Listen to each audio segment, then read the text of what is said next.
자, 이제 천년왕국 얘긴데요. 천년왕국. 용어적 정리부터 시작을 합니다. 천년왕국이라고 하는 얘기는 이방 크리스천에게 약속하신 왕국적 개념으로 천년 동안 존재하는 곳이라는 기간에 초점을 맞춘 왕국적 표현이에요. 왜 하나님의 종들도 14만 4천, 두 증인, 아이 이런 식으로 이름을 여러 가지로 표현하잖아요. 그 각각의 이름이 내포하고 있는 게 있죠. 그래서 14만 4천은 총 수를 말하는 거고, 두 증인은 그들이 증인 사역한다는 걸 말하는 거고, 아이 같은 경우는 사역이 짧다라는, 사역의 기간이 짧다라는 걸 의미한다고 그랬죠. 그것처럼 이 메시아 왕국에 대한 얘기도 천년왕국이라고도 불려요. 그것은 기간의 초점, 얼마나 기냐, 그 메시아 왕국이 할 때 천년왕국이다, 기간의 초점 맞춘 거고, 두 번째는 메시아 왕국, 이거는 이스라엘에게 약속하신 왕국적 개념이에요. 그러니까 구약에서는 메시아 왕국에 대해서 설명하고 있어요. 메시아라는 말, 메시아 대신 예수 그리스도께서 만왕의 왕으로 통치하시는 곳이라는 통치자에 초점을 맞춘 왕국적 개념. 통치자가 누구냐? 메시아다. 그래서 메시아 왕국. 회복된 처음 하늘과 처음 땅. 회복된 처음 하늘과 처음 땅. 여러분, 이게 무슨 얘기냐면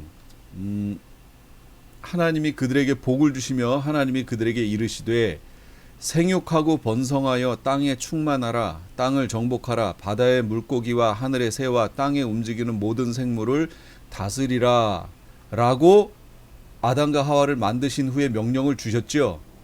이것이 어떤 세계관 공부하는 분들은 이걸 문화명령 이렇게 얘기하기도 하고, 그렇지만 어쨌든 생육하고 번성에 충만하고 정복하고 바다의 물고기 하늘의 새와 이 모든 것을 생물을 다스려라, 하나님이 만드신 피조 세계에 대한 다스림의 위임이지요.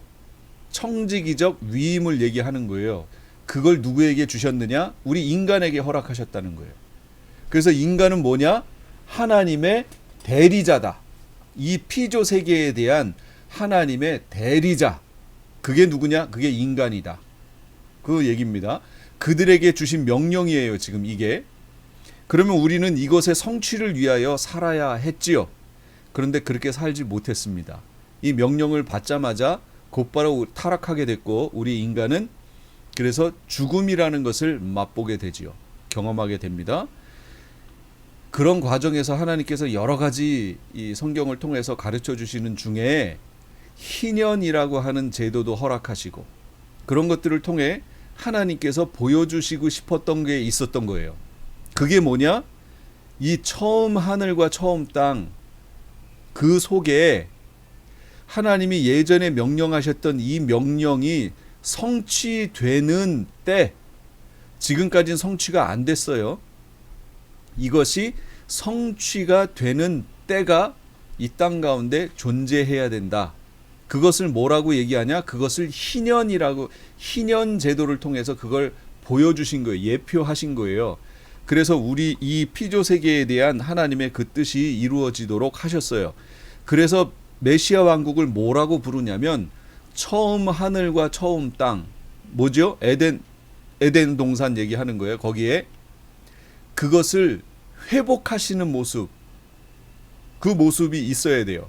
자, 제가 어렵게 지금 설명했는데 무슨 얘기냐면, 생육하고 번성의 땅에 충만하고 이 모든 것을 다스려라 라고 하는 명령이 주어졌는데, 이 명령이 성취되지 못하고 인간들이 죄로 인하여 타락하게 됐어요. 그런 상태에서 지속되다가 이 세상이 끝나버렸어요. 그러면 뭐가 문제라고 그랬죠, 제가? 그러면 문제가 뭐예요? 하나님이 크게 문제가 되시죠. 하나님이 크게 문제가 되세요. 왜요? 하나님의 말씀은 하나도 땅에 떨어지지 않고 다 열매를 맺게 돼 있는데, 분명히 여기 생육하고 번성하여 땅에 충만한 것, 땅을 정복하고 바다 물고기 하늘의 새 땅이 움직이는 모든 생물을 다스려라 라고 하는 명령을 받았는데 이것이 온전하게 성취되지 못한 상태에서 이 세상이 끝나버리면 우리는 상관없어요. 우리는 그냥 가면 되니까. 근데 문제는 뭐라고요? 하나님이 문제가 되는 거죠. 하나님의 전능하심의 문제가 생기죠. 이게 성취된 후에 끝나야죠, 세상이. 그런데 지금 이대로 가서 끝나면 안 된다니까요. 이게 성취가 안 돼요.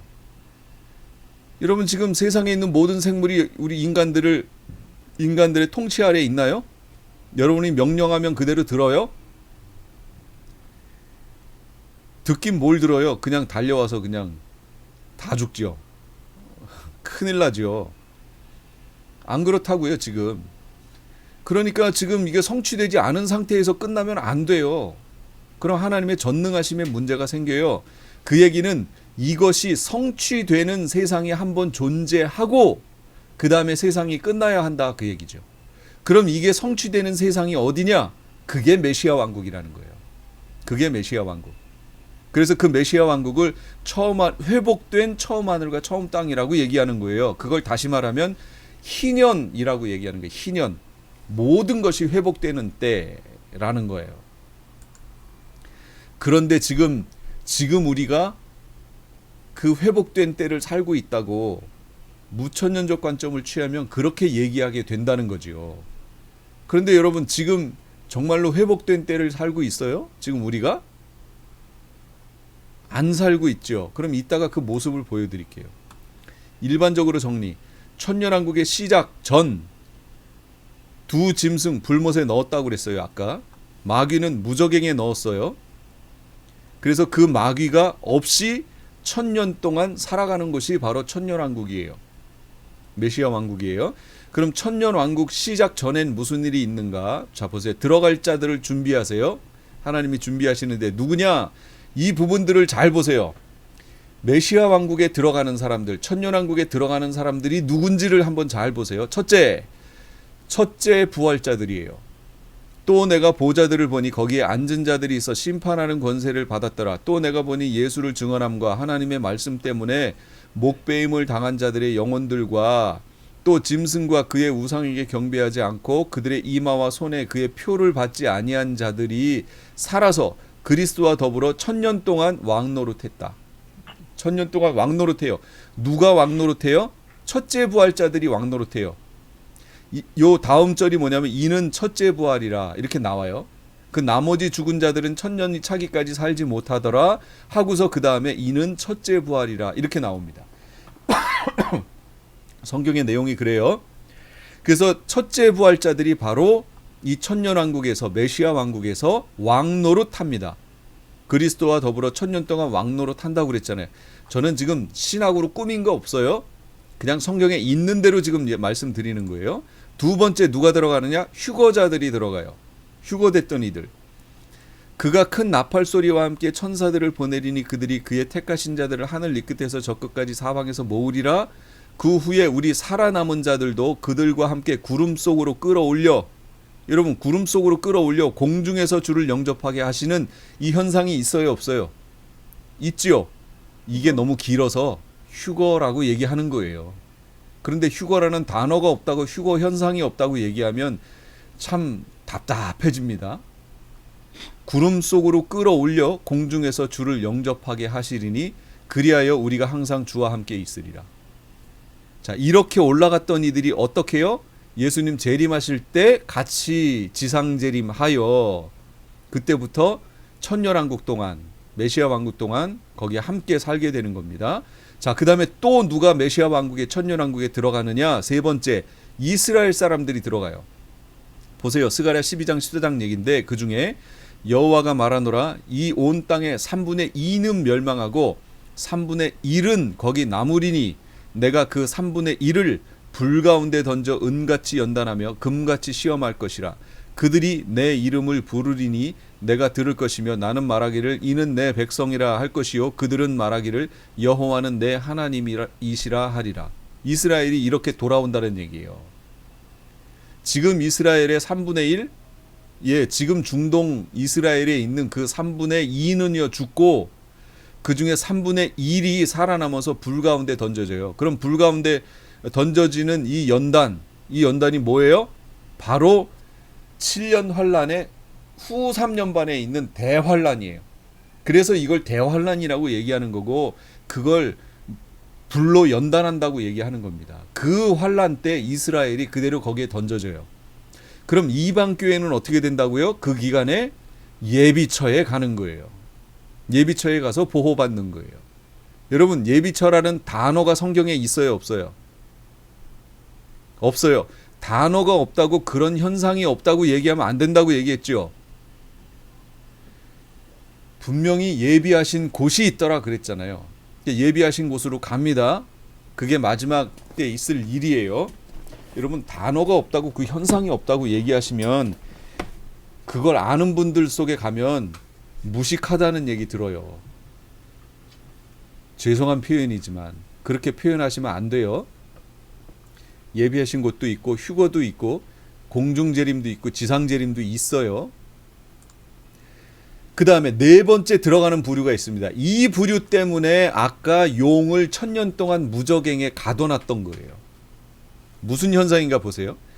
이방 나라들 중에 남은 자들, 스가랴 14장 16절, 예루살렘을 치러 왔던 이방 나라들 중에 남은 자가 해마다 올라와 그 왕 만군의 여호와께 경배하며 초막절을 지킬 것이라.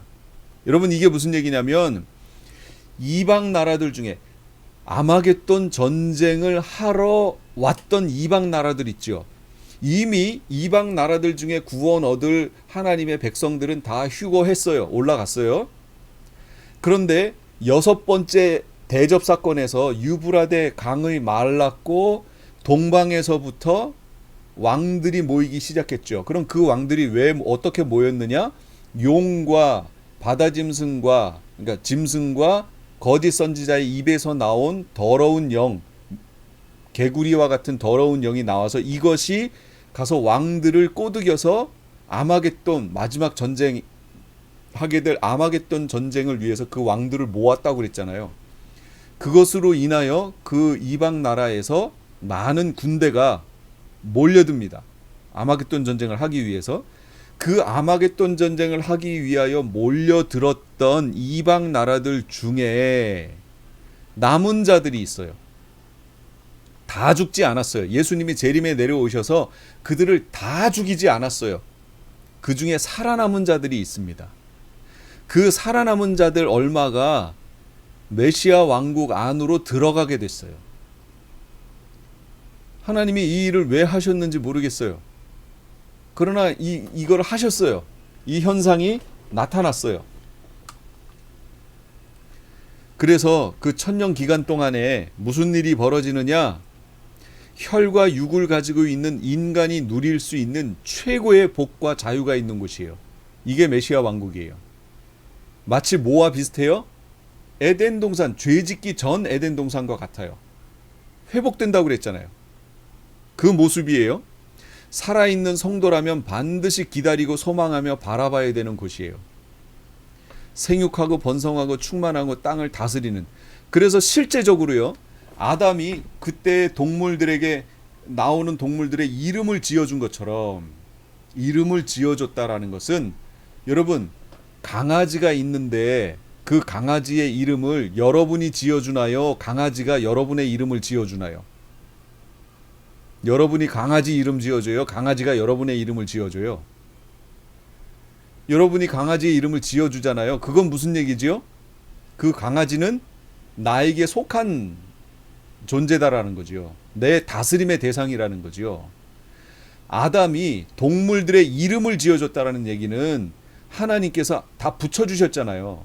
그래서 그 동물들은 아담의, 사람의 다스림의 대상이었다는 거예요. 통치의 대상이었다는 걸 말하는 거예요. 그런데 후에는 그게 달라졌죠. 여러분, 아담이 사자의 이름을 지어줬어요. 사자를. 코끼리, 호랑이, 이런 것들의 이름을 지어줬단 말이죠. 그 얘기는 뭐예요? 다스림의 대상이라는 얘기예요.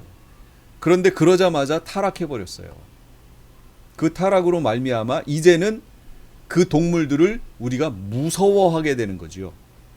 무서워하게 된. 옛날에는 다스림의 대상이었는데. 그래서 이 천년왕국 기간은 어떻게 된다고요? 회복된다고 그랬잖아요. 회복이 되어 그 동물들이 우리의 다스림의 대상이 돼요. 그럼 다스림의 대상이 된다는 그 내용이 성경에, 다스리는 모습이 성경에 있나요, 없나요?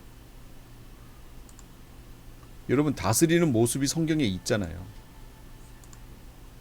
이사야 11장에 가세요. 아까 1절부터 2절까지는 초림에 대한 내용이요, 3절부터 5절까지는 재림에 대한 내용이요. 메시아가 재림했으니까 이제 어떻게 돼요? 다스리겠죠.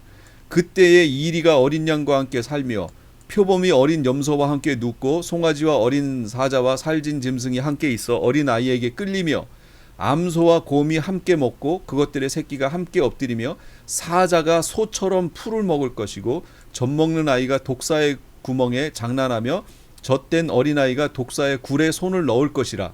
내 거룩한 산 모든 곳에서 해됨도 없고 상함도 없을 것이고 이는 물이 바다를 덮음같이 여호와를 아는 지식이 세상에 충만할 것이다. 여러분, 여기서 지금 말하고 있는 그때에 하면서 여기 9절까지 나와 있는 이 현상들, 자연적 현상들, 이거 상징인가요, 실제인가요? 실제입니다. 실제예요. 그런데 무천년적 관점을 취하면 이게 뭐가 된다고요? 상징으로 바뀌어버리는 거예요. 그러니까 무천년적 관점으로 성경을 해석하면 가려지는 게 많다고 그랬잖아요. 이게 메시아 왕국에서 될 일이거든요. 메시아 왕국은 에덴, 죄짓기 전에 에덴 상태로 회복되는 거, 그게 희년하고 연결되는 것, 계속 이걸 보여줬어요, 성경에서. 그런데 그렇게 되면 분명히 이 모든 동식물들이, 우리의 피조물들이 인간의 다스림의 대상이 되잖아요. 생육하고 번성해 땅에 충만하고 땅을 정복하고 땅을 다스리고 실제로 다스림의 대상이 되잖아요. 그래서 이건 실제적 내용입니다. 그런데 무천년적 관점 취하면 이거 상징적 의미로 바뀌어요. 왜냐하면 요 위에 있는 3절부터 5절까지에 있는 이 내용이 예수님의 재림이 안 돼요. 재림으로 해석할 수가 없어요. 무천년적 관점 취하면. 그러면 2세 줄기에서부터 5절까지가 예수님의 오심으로 해석되는 거죠. 초림으로 해석돼요. 초림으로 해석되면 이 뒷구절은 어떻게 돼요? 그때 그랬으니까 지금 우리가 살고 있는 이 세상이 되고 이게 메시아 왕국이 되는 거예요. 그래서 이걸 적용해야 되는데 적용할 수가 없잖아요. 그러니까 어떻게 풀어요? 상징이라고 푸는 거예요. 여러분, 그러면 이게 진짜 그런가 안 그런가 보세요. 자, 이사야서, 제가 아까도 시작하기 전에 이 부분을 읽고 이야 놀랍다 제가 그랬어요. 이사야 65장으로 가보세요. 65장은 1절에서부터 7절까지의 내용이 뭐냐면 유대인들이 배반했다, 그 얘기하는 거예요. 하나님을 배반했다. 너희가 배반했다. 그래서 어떻게 해요? 이런 자들은, 여기 읽어볼게요. 사람에게 이르기를 너는 내 자리에 서 있고 내게 가까이 하지 말라. 나는 너보다 거룩함이라. 그러니까 우리를 구별하시는 거예요. 죄 짓는 자도 구별하시는, 유대인들 구별하시는 모습이에요. 이런 자들은 내 코의 연기요. 여러분, 코의 연기가 뭐죠? 우리 화나면 어떻게 그려요? 코에 연기 나는 걸로 그리잖아요. 화났다 그 얘기예요. 지금 하나님이 종일 타는 불이로다. 이스라엘을 지금 그렇게 얘기하는 거예요. 내가 종일 손을 펴서 자기 생각을 따라 옳지 않은 길을 걸어가는 패역한 백성들을 불렀나니, 계속 불렀다는 거예요. 곧 동산에서 제사하며 벽돌 위에서 분향하며. 뭐예요? 동산에서 왜 제사를 해요? 하나님의 성전에서 제사해야죠. 왜 산에 가서 제사를 해요? 벽돌 위에 제사를. 하나님이 벽돌로 하지 말라고 그랬죠. 하나님 성전 지을 때. 예, 이거 다듬은 돌들이잖아요. 다듬은 돌로 하지 말라고 그랬잖아요. 내 앞에서 항상 내 노를 일으키는 백성이라. 이거에 지금 이렇게 했더니 그들을 8절부터 얘기가 뭐냐면, 8절부터 여러분 가셔서 나중에 읽어보세요. 아이고, 8절부터 16절까지 무슨 얘기냐면, 그래서 너희를 바벨론의 포로로 줄 것이다, 이 얘기를 하는 거예요. 내용이 여기 바벨론이라는 단어는 안 나왔지만 내용에 분석해보면 그 내용을 말하는 거예요. 너희가 포로로 잡혀갈 거다 라는 얘기를 말하는 거예요. 그리고 이제 17절로 가세요. 17절로 가면 놀라운 내용이 나와요. 우리가 잘 아는 보라 내가 새 하늘과 새 땅을 창조하나니. 그렇게 바벨론의 포로로 보낸 후에 너희를 다시 회복시킬 거다. 그 얘기하는 거예요. 내가 너희를 바벨론 포로로 준 후에 너희를 그 바벨론으로부터 끌어내어 끄집어내어 새 하늘과 새 땅을 창조하리니 이전 것은 기억되거나 마음에 생각나지 아니할 것이다. 그러면 여기에서 새 하늘과는 뭐로 돼 있다고요?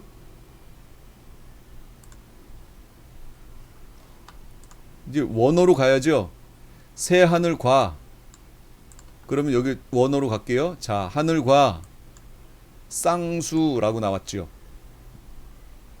히브리어에서는요, 우리말은 단수 복수밖에 없는데 헬라어도 단수 복수밖에 없는데 히브리어는 단수, 쌍수, 복수가 있어요.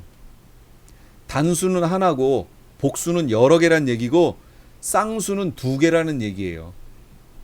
두 개를 쌍수라고 불러요. 여러분 양말 두 개를 한 켤레라고 부르지만 사실은 몇 개예요? 두 개잖아요. 왼발 오른발 두 개잖아요. 장갑도 두 개. 이런 것들을 쌍수라고 부르는 거예요. 그런데 하늘을 뭐라고 불러요? 쌍수라고 불러요. 그럼 두 개라는 얘기잖아요. 그치요? 이게 두 개니까 헬라어로 넘어오면 이걸 뭐라고 써요? 복수라고 쓰는 거예요. 하늘들. 우리말로, 우리 단어도 복수라고 쓸 수밖에 없는 거예요. 그럼 왜 쌍수예요? 왜 두 개예요? 하나님이 계신 곳과 피조 세계의 하늘이 있잖아요. 두 개예요, 두 개. 그러니까 굳이 3층 천이라는 말은 안 쓰더라도 하나님이 계신 곳이 있고 낙원, 그 다음에 우리가 살고 있는 피조 세계의 하늘이 있다. 그래서 쌍수예요. 이 쌍수를, 하늘에 대해서 쌍수를 쓰면서 이스라엘 사람들은 어떤 개념을 갖고 있냐면 3층 천 개념을 갖고 있어요. 그래서 바울이 얘기한 거예요. 14년 전에 내가 하늘에 갔다 왔다. 낙원에 갔다 왔다. 그러니까 3층 천에 갔다 왔다 하면서 낙원에 갔다 왔다고 설명하잖아요. 바울이. 3층 천 개념이 유대인들이 갖고 있었던 하늘 개념이라고요. 근데 그 하늘 개념을 뭐라고 쓰냐면 쌍수로 씁니다. 단어로 쓸 때. 복수, 우리말로 우리가 아는 단어로 뭐예요? 복수지요. 그럼 내가 새 하늘들과 새 땅을 창조하나니 라고 썼어야 우리말로 옳다 그 얘기예요. 그럼 이 부분을 영어에서는 뭐라고 했나요? NIV 볼까요? heavens라고 나왔네요. 복수로 썼네요. 어떤 영어 볼까요? ESV로 볼까요? 다 heavens지요. 복수지요. 킹제임스 볼까요? 다 heavens지요. 어떤 영어 성경을 갖다 써도 다 복수로 나왔어요. 근데 우리 성경을 딱 오는 순간 뭐가 돼요? 하늘과 하고 단수로 나왔어요. 그러니까 이 개념이 들어올 수가 없는 거예요. 성경에 있는 개념이. 복수예요, 복수. 그러면 여기서 말하는 보라, 내가 새 하늘들과 새 땅을 창조하나니 이전 것은 기억되거나 마음에 생각나지 아니할 것이라 라고 얘기했던 여기 새 하늘들과 새 땅은 뭘 말하는 걸까요? 자, 이거를 알기 위해서는 어디로 가야 돼요? 계시록으로 가야죠. 계시록 그러면 19장으로 가볼까요?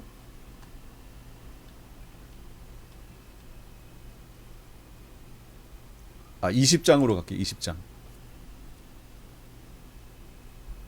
21장으로 가야 되는구나. 자, 21장에 보세요. 또 내가 새 하늘과 새 땅을 보니 처음 하늘과 처음 땅이 없어졌고. 보세요.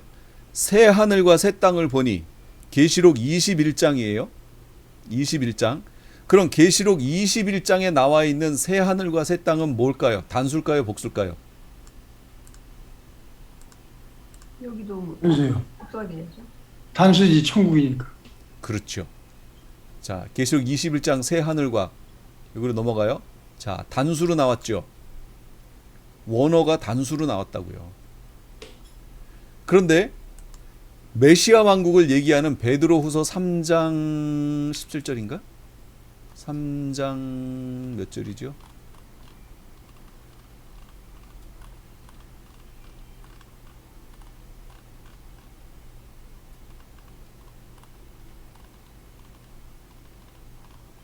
3장 몇 절이죠?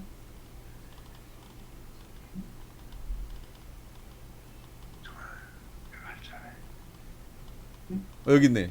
13절. 여기는 메시아 왕국 얘기하는 거예요, 지금. 우리는 그의 약속대로 의가 있는 곳인 새 하늘과 새 땅을 바라보도다. 그럼 이거 뭘로 나와야 돼요? 복수. 자, 보세요. 복수로 나왔죠. 복수 단수가 원어는 정확해요. 근데 지금 우리가 갖고 있는 개역 개정은 이게 정확하지가 않아요. 다 단수로 번역해 놨어요. 여기에서 지금 우리가 혼란을 겪는 거예요. 천년왕국에서 하늘은 복수군요. 예, 천년왕국은 복수지요. 왜냐하면 낙원과 하나가 안 됐잖아요, 지금. 네, 맞습니다. 천년왕국은 어디서 이루어지는 거예요? 이 땅에서 이루어지는 거잖아요. 그러니까 처음 하늘과 처음 땅, 하나님이 처음에 만드셨던 그 땅, 그게 존재하는 곳이잖아요. 그러니 하늘들이라고 얘기할 수 있죠. 그러나 천국은 뭐예요? 이게 없어진 완전히 하나님의 나라가 임하는 곳이잖아요. 그러니까 거긴 단수지요. 더 이상 이 땅이 존재하지 않으니까. 그러니까 이 피조 세계 처음 하늘과 처음 땅이 아니니까. 새롭게 만드신 곳이니까. 이런 개념을 우리가 정확히 알아야 성경 해석이 정확히 된다는 거예요. 그래서 아까 저기로 넘어가 볼게요. 아까 어디였냐면 이사야서 65장. 이사야 65장 내용을 가보세요. 17절부터 1절부터 7절까지는 너희가 죄를 지었다. 그래서 내가 널 대적한다. 그래서 결국 너희를 바벨론의 포로로 잡혀가게 할 것이다. 그러나 이제 보라 내가 새 하늘들과 새 땅을 창조한다. 메시아 왕국 얘기하는 거예요. 지금 이게. 그러니까 바벨론 포로에서 너희를 해방시킬 것이다. 라는 것을 이렇게 표현하고 있는 거예요. 그래서 너희는 내가 창조하는 것을 말미암아 영원히 기뻐하고 즐거워할 것이다. 보라 내가 예루살렘을 즐거운 성으로 창조하고 그 백성을 기쁘게 삼을 것이다. 내가 예루살렘을 즐거워하며 나의 백성을 기뻐하리니 우는 소리 부르짖는 소리가 그 가운데 다시는 들리지 않을 것이다. 거기는 날수가 많이하여 죽는 어린아이와 수완이 차지 못한 노인이 다시는 없을 것이다. 곧 100세에 죽는 자를 젊은이라 하겠고 100세가 되지 못하여 죽는 자를 저주받은 자라 할 것이다. 그들이 가옥에 살겠고 그 안에서 살겠고 포도나무를 심고 열매를 먹을 것이고 그들이 건축한 데 타인이 살지 않고 그들이 심은 것을 타인이 먹지 아니하리니 이는 내 백성의 수완이 나무의 수완과 같겠고 내가 택한 자가 그 손으로 일한 것을 누릴 것이다. 길이 누릴 것이다. 그들의 수고가 헛되지 않겠고 그들이 생산한 것이 재난에 걸리지 않고 지금처럼 태풍에 막 이런 거에 걸리지 않고 그들은 여호와의 복된 자의 자손이요 그들의 후손도 그와 같이 될 것이고 그들이 부르기 전에 내가 응답하겠고 그들이 말하기 전에 내가 들을 것이며 이리와 어린 양이 함께 먹을 것이며 사자가 소처럼 짚을 먹을 것이며 뱀은 흙을 양식으로 삼고 나의 성산에서는 해함도 없고 상함도 없으리라. 여러분 아까 읽었죠 여기. 이거 상징이에요 실제예요. 실제입니다. 메시아 왕국에서 펼쳐질 일을 지금 설명하고 있는 거예요. 그런데 이 일을 어떻게 설명하고 있나 보세요. 17절부터 이 전까지 바벨론의 포로돼서 거기서 해방되는 내용을 설명하고 있었죠. 그러면서 새 하늘들과 새 땅이라고 설명하며 지금 설명했어요. 여기에 바로 예언적 원근 통시법이 적용되는 거예요. 이스라엘이 구약에서 제가 그랬잖아요. 구약에 있는 이 계시 문헌이 왜 그 말라기에서 멈춰버렸냐 얘기했죠. 거기서 왜 멈췄을까요? 그 다음도 있는데 헬라 시대도 있고 로마 시대도 있는데 그 신구약 중간사가 성경에는 기록이 안 되고 멈춰버려요. 어디에서 멈췄냐면 바벨론 포로에서 회복된 내용에서 그 다음에 멈춰버려요. 근데 지금 이사야가 65장에서 뭘 얘기하는 거냐면 너희가 죄를 지었기 때문에 너희가 바벨론 포로가 될 것이다. 그러나 거기서 너희가 회복될 것이다. 하면서 그 회복되는 모습을 이사야 65장 17절부터 끝에 절까지 얘기하며 그걸 새 하늘과 새 땅이라는 설명으로 새 하늘들과 새 땅이라는 단어로 표현한 거예요. 그런데 실제로 이 일이 벌어졌나요?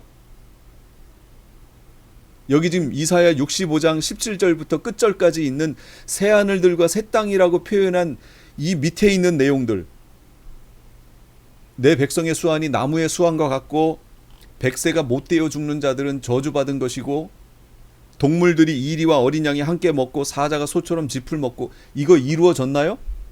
안 이루어졌어요. 안 이루어졌으니까 이걸 가지고 사람들이 상징 그러는 거예요. 그러면 그 사람들은 뭘 모르는 거지요? 계시문헌의 예언적 원근 통시법, 병행법이라고 하는 것을 모르는 거예요. 아까 이스라엘은 뭘 몰랐어요? 원근법을 몰라서 초림과 재림을 놓쳤지요. 이 예언적 원근 통시법을 누가 모르냐면 이방교회가 모르는 거예요. 이게 마지막에 예수님이 재림을 통하여 펼쳐질 새 하늘들과 새 땅이라는 내용을 모르는 거예요. 지금 이게. 그렇기 때문에 이방교회는 무천년적 관점을 취하는 사람들은 예수님의 재림을 놓치게 됩니다. 그 관점을 지금 취하고 있는 교회들은요, 어떤 교회도 예수님의 재림을 설교하는 교회가 없어요. 회개도 얘기하지 않아요. 지금 그게 바로 놓치고 있는 증거예요. 그럼 마지막 시대에 활동하게 될 하나님의 종들은 뭘 해야 되느냐? 바로 그런 교회들에게 회개해야 된다고, 예수님이 재림하신다고 그 내용 전하는 거예요. 이게 마지막 시대 하나님의 종들이 해야 되는 내용이에요. 바로 그것도 예언적 원근 통시법이죠. 여호와의 날, 크고 없고 두려운 날이 이를 때 하나님께서 누굴 보내신다고 그랬어요? 엘리야를 보낸다고 그랬죠. 그러면 초림 때 엘리야는 누구예요? 세례 요한. 그럼 재림 때 엘리야는 누구예요? 14만 4천 하나님의 종들. 그럼 재림 때 엘리야의 무리가 와서 뭘 얘기할까요? 바로 초림 때 엘리야가 얘기했던 그 내용 똑같이 전하는 거죠. 그래서 이게 병행법이에요. 구약 시대의 마지막 그 천년왕국에 대한 예언이 있어요. 이것이 예수님 재림 때 그대로 이루어지는 거예요. 그래서 이게 예언적 원근 통시법, 병행법이라고 얘기하는 겁니다. 이 관점을 모르면 성경 구약과 신약을 연결할 수가 없어요. 그건 옛날 얘기고 이건 지금 얘기고 이렇게 따로 떼놓는 거예요.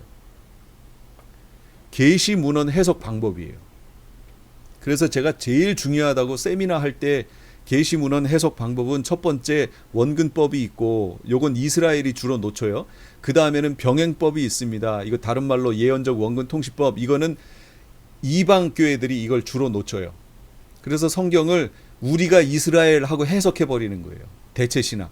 이렇게 하기 때문에 성경의 내용들이 왜곡되면서 마지막 시대에 대한 내용이 희미해지고 무천년적 관점을 취하게 되는 겁니다. 이 관점에 파묻혀 있는, 아주 물들어 있는 교회가 어디냐? 이게 한국 교회예요. 이게 아주 심각합니다. 아주 심각해요. 그럼 이것 때문에 메시아 재림 소망을 가져야 돼요. 우리가 이제 회복될 거예요. 생육하고 번성하고 땅에 충만하고 땅을 정복하고 다스리고 하는 이것이 이제 회복될 것이기 때문에 그래요. 바로 이 내용이에요. 이 내용. 보세요. 천국으로 가기 바로 직전에 새 하늘과 새 땅이 돼요. 이거는 천국에 대한 내용이고, 그 전까지가 뭐냐? 처음 하늘과 처음 땅이었어요. 에덴 만드셨던 처음 하늘과 처음 땅, 지금도 있는 3층 천으로 구성되어 있는 그것으로 계속해서 오다가 빨간색이 7년 환란이에요. 이걸 거쳐 메시아 왕국으로 들어가는데, 이 메시아 왕국을 뭐라고 부르냐면 새 하늘들과 새 땅이라고 부르는 거예요. 왜냐하면 처음 하늘과 처음 땅에 만들어졌기 때문에 그래요. 그래서 새 하늘들과 새 땅이라고 부르는 겁니다. 베드로후서 3장 13절, 이사야 65장 17절, 66장 22절에 이게 나왔어요. 그러나 계시록 21장부터 나와 있는 천국에 대한 얘기로 넘어가면 그건 새하늘들이 아니에요. 새하늘과로 바뀝니다. 단수로 바뀌어요. 그건 천국이기 때문에 그래요. 그래서 메시아 왕국과 천국은 달라요. 완전히 다른 곳이에요. 여러분, 구약에서 얘기했던 메시아 왕국은 바로 이 메시아 왕국, 새하늘들과 새 땅을 말하는 이 메시아 왕국 예언한 거예요. 그런데 지금 우리가 보고 있는 천국은 여길 얘기하는 거지요. 새하늘과 새 땅. 완전히 다릅니다. 중간에 메시아 왕국이 있음을 우리가 기억해야 돼요. 이게 전천년적 관점이라는 거예요. 무천년적 관점은 이것이 지금 우리가 살고 있는 곳이다. 이 신약 전체를 확대시켜서 지금 우리가 살고 있는 곳이라고 얘기하고 천국 오기 전 여기를 싹 빼버리는 거죠. 그렇게 하면 성경의 많은 부분을 놓쳐요. 자, 천년왕국 끝에 어떻게 되느냐? 마귀를 잠시 풀어놓아 미혹하게 합니다. 아까 무적행에 1000년 동안 갇힌다고 그랬죠. 무적행에 던져넣어 잠그고 그 위에 임봉해서 1000년이 차도록 다시는 만국을 미혹하지 못하게 했어요. 그 후에는 반드시 잠깐 놓여요. 반드시 잠깐 놓인다고 그랬어요. 반드시입니다. 반드시. 그러니까 놓여요. 그럼 왜 놓여요? 마귀가 불과 유황못에 던져져서 세세토록 밤낮 괴로움을 받아요. 이렇게 놓인 다음에 또 그들을 미혹하는 마귀가 불과 유황못에 던져져요. 그런데 이렇게 던져지기 전에 하는 일이 있어요. 백보자 심판을 통해 의인과 악인 부활시켜서 천국과 불못으로 갈라냅니다. 백보자 심판이 있어요. 천년왕국 끝에 백보자 심판이 있어서 의인과 악인을 부활시켜 천국과 불못으로 갈라놓습니다. 갈라놓아서 어떻게 가르느냐? 생명책에 이름이 기록됐는지 안 됐는지를 보고 갈라놓습니다. 여러분, 생명책에서 이름이 지워질 수 있나요? 없나요? 생명책에서 이름 지워질 수 있습니다. 모세도 얘기했어요. 기록하신 책에서 제 이름을 지워달라고 얘기했더니 하나님이 하나님께 반역하고 죄 짓는 자들은 제하신다고 얘기했어요. 분명히. 그렇다면 이 생명책에는 단순히 믿음으로 구원 얻는다는 내용뿐 아니라 여기에는 행위도 들어가 있다는 것을 기억하셔야 돼요. 행위를 판단하는 책은 따로 있으나 그 행위로 생명책에 기록된 이름을 지워지지 않도록 지키는 거예요. 지키는 거. 예수님을 믿는다고 내가 막 살면 그 이름 나중에 가서 지워질 수 있다는 거 기억하세요. 이것이 처음 하늘과 처음 땅에 대한 끝이에요. 보라, 내가 새 하늘과 새 땅을 창조하나니 처음 하늘과 처음 땅이 없어졌고 바다도 다시 있지 않더라. 이게 천년왕국 끝부분 얘기예요. 시작은 예수님 재림에 내려오셔서 시작되고 끝부분은 백보자 심판으로 끝나는 겁니다. 아까 보여드렸던 그 그림이에요. 자, 그럼 천년왕국에서의 삶은 어떤가? 우리에게 중요한 건 이거죠. 수도는 어딘가? 그날의 생수가 예루살렘에서 솟아나서 절반은 동해로 절반은 서해로 흐를 것이며, 아니 예루살렘을 중심으로 동해가 있나요? 예루살렘 동쪽에 동해가 있나요? 아니 우리나라는 있어요. 동쪽 있고 서해 있는데 예루살렘을 중심으로 동해와 서해가 따로 있나요? 없어요. 그러니까 이 모양이 어떻게 된다는 거예요? 지금 우리가 알고 있는 모양과 달라진다는 거죠. 땅의 모양이. 그래서 성경은 뭐라고 하냐면 그땐 산도 없고 섬도 없다고 그랬어요. 모양이 완전히 달라지는 거예요. 예루살렘을 위하여 평안을 구하라. 여러분, 요즘 알리야, 이스라엘의 알리야를 위해서 기도하고 또 예루살렘을 평안을 위해서 기도하는 분들 많아요. 알고 기도하셔야 돼요. 예루살렘의 평안을 위하여 기도하라는 얘기가 지금 있는 저 중동에 있는 예루살렘의 평안을 위해서 기도하라는 얘기가 아니라고 그러면 또 이상하죠. 물론 그들의 평안을 위해서 기도하셔야 돼요. 하셔야 됩니다. 그러나 시편에서 말하는 예루살렘의 평안을 위해 기도하라는 이 내용은 무슨 얘기냐면 메시아 왕국을 위하여 기도하라 그 얘기예요. 여러분, 성경에 예수님 오시기 전까지 예루살렘에는 평안이 없어요. 평안이 없어요. 전쟁이 있을 거예요. 전쟁이 있는데 거기에 평안을 위해서 기도하라고 얘기하면 그게 말이 맞아요? 아니 예정된 거는 전쟁인데 거기에 평안이 있기를 위해 기도하라는 얘기는 뭐가 앞뒤가 안 맞는 거 아니에요. 그러면 여기서 말하는 평안은 뭐예요? 예루살렘에 진짜 평안이 이르는 때가 있어요. 그때가 언제라고요? 그게 메시아 왕국이에요. 그러니까 예루살렘의 평안을 위해 구하라 라는 얘기는 무슨 얘기가 되냐면 메시아 왕국의 도래를 위해서 기도하라는 얘기가 되는 거예요. 그런데 여러분, 무천년적 관점을 취하면 메시아 왕국이 있나요? 지금이 메시아 왕국이라고 얘기하니 어떻게 저기에 평안이 있냐고요. 없지요. 있을 수 없는 평안을 위해서 어떻게 기도하라고 자꾸 얘기하지요? 말이 안 되지요. 그러니까 지금 그 신천지 같은 경우가 자꾸 평안, 평화 뭐 이런 주제를 가지고 그 교단을 이끌어가고 있죠. 그래서 만국 무슨 평화 무슨 대회 뭐 이런 거 열잖아요. 지금도.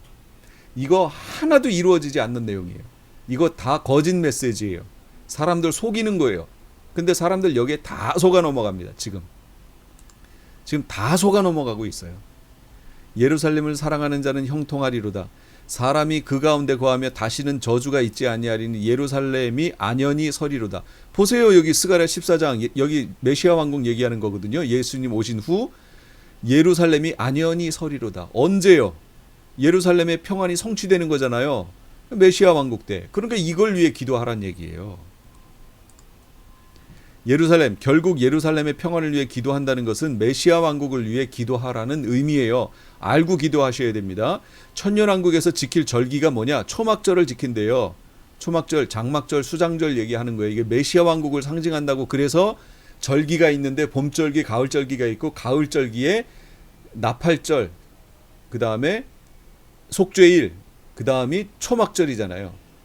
그래서 나팔절은 환란을 얘기하는 것이고 이 속죄일은 대속죄일, 그래서 예수님이 재림하시는 거 얘기하는 것이고 모든 것이 속해지는 말소되는 그 다음에 있게 될 초막절, 장막절은 바로 메시아 왕국을 얘기한다라고 얘기했잖아요.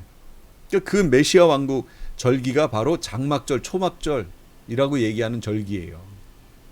천년왕국 안에 인간의 수명은 내 백성의 수한이 나무의 수한과 같겠고 기본적으로 나무의 수한과 같아요. 나무의 수한은 물만 공급되면 그 나무는 끊임없이 삽니다. 지금까지도 살아있는 나무들이 있고요. 여기 세코야 파크만 가봐도요. 이 몇 아름을 성인 몇 아름을 해도 할 수 없는 그런 나무들 살잖아요. 몇백 년 된 나무들, 1000년 가까이 된 나무들 막 있잖아요. 백성의 수완이 그렇게 된다고요. 실제로 그렇게 인간이 살 수 있나요? 예, 있습니다. 무두셀라 969세 살았다니까요. 이 세상에. 어떻게 했더니 최초의 에덴 동산이었을 때 그렇게 됐잖아요.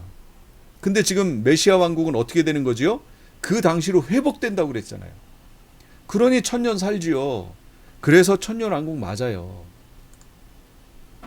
천년왕국에서 죽음이 있는가? 이 말은 다시 말하면 죄가 있느냐라는 말이에요. 있어요, 없어요? 있습니다. 있습니다. 거기는 날수가 많지 못하여 죽는 유아의 수완이 차지 못한 노인이 다시는 없을 것이다. 그런데 보세요. 곧 100세에 죽는 자가 아이겠고 100세가 못 되어 죽는 자는 저주받은 것이리라. 아까 보셨죠? 이사야 65장 17절에서 20 몇 절 끝절까지 메시아 왕국 얘기라고 그랬잖아요. 100세가 못 되어 죽는 자. 여러분 천국에서 죽는 사람이 있어요, 없어요? 천국에선 죽는 사람 없어요. 그러니까 메시아 왕국은 천국하고 달라요. 메시아 왕국에선 죽는 사람이 있어요. 100세가 못 되어 죽는 자는 저주받은 것이라. 그러니까 저주가 있단 말이에요. 왜요? 죄가 있기 때문이에요. 아니 마귀는 무저갱에 1000년 동안 갇혔는데요. 예, 마귀는 갇혔는데 이 안으로 들어온 사람들을 아까 보세요. 처음에 메시아 왕국으로 들어온 네 부류의 사람들을 보세요. 첫째 부활자들, 둘째 휴거자들, 셋째 이스라엘 사람들, 남은 이스라엘 3분의 1 얘기하는 거예요. 네 번째 누구였죠? 아마겟돈 전쟁을 하려 왔다가 살아남아서 들어가게 된 정말로 행운아들이 있죠. 그들이 있단 말이에요. 그런데 여러분 잘 생각하셔야 돼요. 죄의 기원은 어디서부터예요? 마귀로부터예요. 죄의 기원은. 그런데 이 죄가 인간으로 들어오기 시작한 통로는 무슨 사건부터예요? 선악과 사건이에요. 다시 질문할게요. 선악과 사건 전에 죄가 있었어요, 없었어요? 죄라는 이 존재가 있었지요. 있었으니까 그 뱀이 쫓겨났지요. 하나님은 거절함으로 반역함으로 쫓겨났잖아요. 언제 어떻게 됐는지는 모르겠어요. 성경에 안 나오니까 그건 우리가 볼 필요 없어요. 그러나 인간이 만들어지기 전에 그 사건이 있었어요. 그래서 이 피조 세계가 만들어진 후에 그 뱀이 이 땅으로 쫓겨났고 피조 세계로 쫓겨났고, 원래는 어디 있었어야 돼요? 낙원에 있었어야죠. 그는 만들어진 피조 세계의 영적 존재였기 때문에. 그러나 그곳에서 땅으로 쫓겨났어요. 피조 세계인 땅으로 쫓겨났고, 거기에서 하나님이 만드신 사람들을 미혹해서 결국 그들이 죄 가운데 빠지게 만들었어요. 이게 선악과 사건, 그걸 원죄라고 하잖아요. 그 사건을 통해서 그 죄가 우리 인간 속에 들어오게 만들었어요. 그러므로 이제 인간 속에 뭐가 생겼냐면 죄성이 생긴 거예요. 죄의 성향이 생겼어요. 마귀가 있고 없고 하고 상관없어요. 죄의 성향, 죄성이 우리 속에 있어요. 그러면 마귀는 1000년 동안 무적행에 갇혔지만 우리 인간 속에 있는 죄성은 어떻게 된 거예요? 그대로 있죠. 여전히 우리 속에 있습니다. 여전히 있는 상태로 천년왕국에 들어간 거예요. 그러니 죄의 성향이 있다라는 것은 죄를 지을 수 있다는 걸 말하는 거지요. 그러므로 이 기간 동안에 실제로 있어요. 보세요. 천하 만국 중에 그 왕 만군의 여호와께 숭배하러 예루살렘에 올라오지 아니하는 자에게는 비를 내리지 아니할 것인즉. 왜 올라오지 않지요? 이들은 초막절을 지키기 위하여 1년에 1차 예루살렘에 와서 하나님께 예배해야 되는데 안 와요. 안 온다는 걸 우리가 다른 말로 뭐라고 그래요? 거부한 거죠. 거절한 거죠. 하나님 말씀에 대한 직접적인 대항이잖아요. 이게 우리 속에, 인간 속에 있다니까요. 만일 애굽 족속이 올라오지 아니할 때에는 창이람이 있지 아니할 것이니 여호와께서 초막절을 지키러 올라오지 아니하는 열국 사람을 치시는 재앙. 여러분, 메시아 왕국에 열국을 치는 재앙이 있어요, 없어요? 있잖아요, 성경에. 왜 있지요? 사람 속에 있는 죄성 때문이에요. 죄성이 메시아 왕국 안에 있어요. 천국에는요. 천국에는 없어요. 그때는 완전히 부활체가 다 돼버리기 때문에 죄성도 없어지는 거예요. 죄성도. 그런데 메시아 왕국에서 이 죄성의 영향을 받는 이들은 누굴까요? 안 받는 이들을 빼면 되겠지요? 그럼 안 받는 이들은 누구예요? 첫째, 네 부류 중에 첫째 부활에 참여한 이들은 부활했기 때문에 없죠. 두 번째, 휴거자들. 이 휴거자들은요, 예비처에 가서 양육을 받았어요. 예비처에 가서 아주 철저한 양육을 받았어요. 죄의 성향은 살아있을지 모르겠으나 이들은 타락하지 않아요. 이들은 하나님의 보호하심 속에 있기 때문이에요. 그 다음에 이스라엘은 어떨까요? 예, 이스라엘도 마찬가지예요. 그때 불같은 시험을 통과했잖아요, 이들이. 인간보다 잘. 예. 그러면 나머지는 누구예요? 이방인. 아마겟돈 전쟁을 하러 왔다가 여기 들어간 이들 있지요. 예, 이게 이방 열국이잖아요. 열국. 이들이 들어와서 하나님께 감사하지만 이들은 훈련받은 이들이 아니에요. 신앙의 훈련이 없는 이들이에요. 그러므로 이들이 하나님을 결국 거부하게 되는 거예요. 그래서 열국 사람을 치시는 재앙이 천년왕국 속에 있습니다. 그런데 이 천년왕국 안에서 이들이 어떻게 사냐면 끼리끼리 모여 삽니다. 첫째, 끼리끼리 모여 사는 첫째는 뭐냐면, 공동체로 묶어주는 건 뭐냐면 신앙이겠죠. 첫 번째는 신앙. 그 다음에 두 번째 묶어주는 요소는 뭐냐면 언어입니다. 언어. 이 요소들로 인하여 끼리끼리 모여 살게 됩니다. 그리고 하나님의 백성들은 따로 모이게 또 돼 있어요. 언어 안에서. 우리가 이 언어가 혼잡되어지면서 뿔뿔이 흩어졌었죠. 근데 그 언어가 아직 하나가 되지 않았다라는 얘기는 뭘 의미하는 거냐면 죄성이 살아있음을 얘기하는 거예요. 왜 언어가 갈라졌어요? 죄 때문에 갈라졌잖아요. 그러니까 그것이 아직도 메시아 왕국에서 남아 있었다라는 것은 아직 그것이 온전하게 회복되지 않았었다는 걸 얘기하는 겁니다. 그러므로 에덴을 회복한다는 것은 천국을 회복하는 게 아니에요. 메시아 왕국으로의 회복인 거죠. 에덴을 회복하는 거야. 그렇죠. 그냥 에덴을 회복하는 건 메시아 왕국을 얘기하는 거지 천국을 말하는 것은 아니다라는 걸 기억하셔야 돼요. 우리의 최종적 종착지는 천국이에요. 최종적 종착지는 천국이에요. 자, 그래서 죄성을 가진 열국 사람들이 들어감으로 재앙과 벌이 있어요. 그래서 백세가 못 되어 죽는 자들이 존재합니다. 천년왕국의 생물과 자연 환경은 그때의 이리가 어린 양과 함께 거하며 아까 읽었던 그 내용들이에요. 그 내용들 보세요. 이거 상징 아닙니다. 이거 실제입니다, 여러분. 실제예요. 메시아 왕국 안에서 벌어질 일들입니다. 자연 생태계가 회복되어 피조물이 고대하는 바는 하나님의 아들들이 나타나는 것이니 피조물이 허무한데 굴복한 지금 현재 피조물들이 허무한데 지금 굴복하고 있어요. 자기 뜻이 아니에요. 오직 굴복하게 하시는 이로 말미암아 그 바라는 것은 피조물도 썩어짐의 종로로 탄 데서 해방되어 지금 피조물들이 썩지요. 죽지요. 부패하지요. 이런 것에서 해방되어 하나님의 자녀들의 영광의 자유에 이르는 거예요. 지금 피조 세계가 이걸 바라보고 있대요.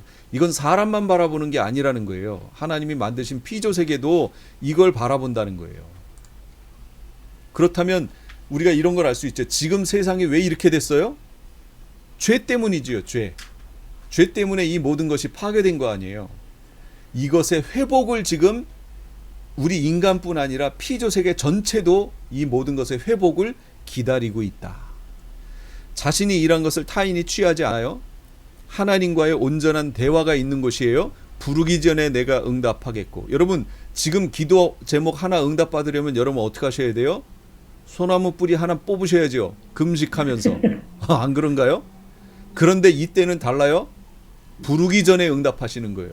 우리 속에 소원이 일어나서 이런 걸 했으면 좋겠다라고 그 마음만 품어도 예수님이 오셔서 말씀하시는 거예요.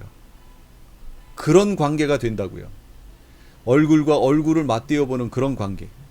부활을 정리할게요. 첫째 부활이 있어요. 또 내가 보좌들을 보니 거기 앉은 자들이 있어 심판하는 권세를 받았더라. 또 내가 보니 예수를 증언한과 하나님 말씀 때문에 목배임을 당한 자들의 영혼. 목배임을 당했으니까 죽었죠. 죽었어요. 짐승과 그의 우상에게 경배하지 않고 그들의 이마와 손에 그의 표를 받지 아니한 자들, 이들이 살아서, 그 얘기는 뭐예요? 죽었었다는 거죠. 죽었으니까 다시 살아나는 거예요. 그들 그리스도와 함께 1000년 동안 왕노릇하니 그 나머지 죽은 자들, 이 첫째 부활에 참여하지 않은 나머지 죽은 자들 누구예요? 여러분 지금까지 여태까지 신앙생활하며 죽은 이들 있잖아요. 믿음의 선조들, 돌아가신 분들, 또 믿음 없이 죽은 자들, 그 나머지 죽은 자들이에요. 그들은 1000년이 차기까지 어떻게 한다고요? 살지 못하더라. 이는 첫째 부활이라. 여러분 첫째 부활에 참여하는 자들이 따로 있습니다. 이렇게 명백하게 나와 있음에도 불구하고 첫째 부활을 지금이 메시아 왕국 해서 지금 첫째 부활자들이 존재해야 되니까 첫째 부활을 중생한 것 이렇게 해석하면 여러분 성경 될까요? 안 될까요? 이렇게 첫째 부활을 정확하게 표현해 놨는데도 불구하고 중생이 첫째 부활이라고 해석하는 사람들은 대체 누구냐는 거예요. 누가 그렇게 한다고요? 무천년적 관점을 취하는 분들이 그렇게 해석하고 있다고요. 너무 안타까운 거예요. 예수를 증언함과 하나님 말씀 때문에 목배임을 당한 자들의 영혼, 이렇게 죽은 자들이 다시 살아나는 걸 첫째 부활이라고 얘기하잖아요. 언제 죽었어요 우리가? 언제 목배임을 당했어요? 중생하고 완전히 다른 의미죠. 근데도 그렇게 해석해요. 상징이라고 해서. 말도 안 됩니다. 여자들은 자기의 죽은 자들을 부활로 받아들이기도 하며 또 어떤 이들은 더 좋은 부활을 얻고자 하여 심한 고문을 받되 구체히 풀려나고자 원하지 않았다. 여러분 부활이 똑같은 게 아닙니다. 더 좋은 부활이 있어요. 그 더 좋은 부활이 뭐냐? 그게 첫째 부활이에요. 이 첫째 부활에 참여하는 자들이 그리스도와 함께 1000년 동안 왕노릇하는 거예요. 메시아 왕국에서 왕노릇하는 부활이에요. 이 부활이 가장 좋기 때문에 이 부활을 받고자 구차히 신문받는 거, 고문받는 거 여기서 풀려나고자 하지 않았다는 거예요. 오히려 그걸로 인해서 그냥 죽기를 강구했다는 거예요. 그래서요 여러분 순교가 최고의 복이라는 거예요. 순교에 참여하실 수 있으면 다 참여하십시오. 그러나 순교는 모든 사람의 것이 아닙니다. 대신 우리는 순교를 할 수 있느냐 없느냐는 하나님께 달린 것이고, 우리는 순교자의 마음으로 살아야 한다라는 거예요. 이 땅을 사는 동안에 순교자의 마음으로 이 땅을 살아가십시오. 왕 노릇할 순교자의 부활, 이게 첫째 부활. 그 다음에 두 번째, 다섯째 인을 떼실 때 하나님의 말씀과 저희의 가진 증거로 인해 목뱀을 당한 자들의 영혼이 제단 아래에 있어서, 이 얘기요, 이게 순교자들을 말하는 거예요. 자, 그 다음에 회복체가 있습니다. 이건 부활이 아니에요. 그들이 지면에 널리 퍼져 성도들의 진과 사랑하시는 성을 두르며 하늘에서 불이 내려와 그들을 태워버리고, 여기 천년 왕국에서 백성될 자들 말하는 거예요. 천년 왕국에서 백성될 휴거자들. 백성이 아니라 왕 되는 자들은 누구냐면 그건 순교자들 말고, 천년 왕국에서 씨의 역할을 하여 자녀 생산을 할 이들, 그 백성이죠. 그들은 누구냐? 휴거자들. 그래서 휴거가 필요한 거예요. 다 죽여서 그냥 순교시키면 되지 않느냐? 그러면 천년왕국에서 어떻게 자녀 생산을 해요? 그러면 어떻게 구약에서 에덴 동산 타락하기 전에 생육하고 번성하여 땅에 충만하라, 이 내용을 어떻게 이루어요? 이룰 수 없지요. 그 말씀이 이루어지려면 메시아 왕국에서 자녀 생산을 할 이들이 필요해요. 그런데 부활을 해버리면, 예수님이 그랬잖아요. 부활 때는 시집도 가지 않고 장가도 가지 않고 천사들과 같아진다라고 얘기했잖아요. 그러니까 부활하면 안 돼요. 생명을 보존하고 그 육체의 생명을 보존한 상태로 그대로 메시아 왕국에 들어가야 돼요. 그래서 그들을 하나님이 보호하셔서 그들을 휴거시켜 다시 메시아 왕국으로 집어넣으시는 거예요. 그래서 휴거자들이 들어가요. 용어가 없어요, 성경에. 그래서 그냥 회복체 할 거예요. 회복체라는 단어가 없으니까 회복되는 현상이 없어요. 이러시면 안 돼요. 제가 지금 말하는 회복체라는 의미는 메시아 왕국에 들어갈 이들인데 부활체는 아니에요. 휴거되었다가 올라가서 내려오는 이들을 말하는 거예요. 그들은 병이 있었던 모든 것들이 다 회복됩니다. 어떠한 병, 어떠한 눈이 없어요, 말을 못해요, 귀를 못 들어요, 뭐 어떠한 현상이 있어서도 상관없어요. 다 회복되어 최고의 상태로 메시아 왕국에 들어가게 됩니다. 그 다음에 마지막 부활이 있습니다. 이 마지막 부활은 고린도전서 15장을 참고하세요. 또 내가 보니 죽은 자들이 큰 자나 작은 자나 이게 백보자 심판자리입니다. 이 백보자 심판자리에서 살아나는 것, 이게 마지막 부활이에요. 아까 첫째 부활자들 설명하며 그 나머지 죽은 자들은 천년이 차기까지 살지 못하더라 했잖아요. 그 부활 말하는 거예요. 의인의 부활, 악인의 부활 동시에 일어납니다. 동시에 일어납니다. 그럼 이제 우리의 소망은 뭐예요? 죽는다면 부활의 소망 가져야겠죠.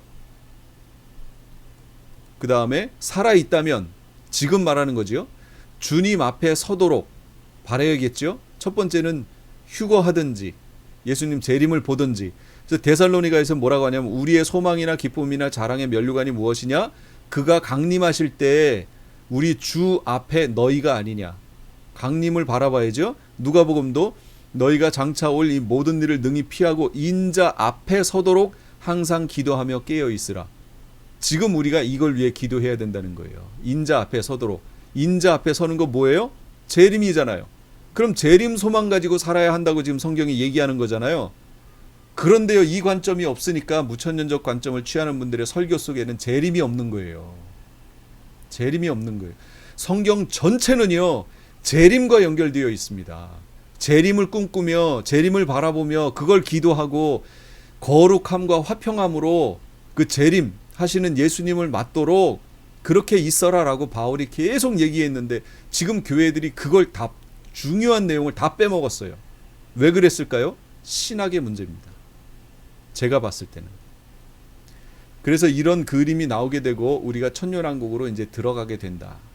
그 천년왕국 들어가려면 어떻게 해요? 메시아가 재림하시는 광경을 봐야죠. 그것을 위해서 여러분 기도하셔야 돼요. 그 이전 세대에는 상관없어요. 그들은 예수님의 재림을 볼 세대가 아니었어요. 그러니까 하나님이 침묵하셔도 돼요.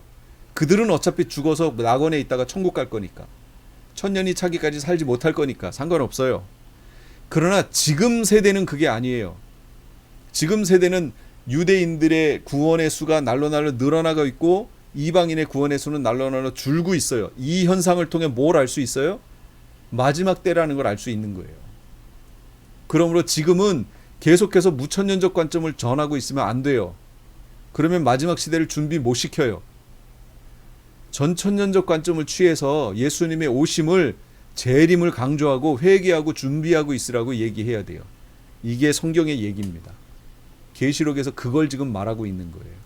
기도하겠습니다.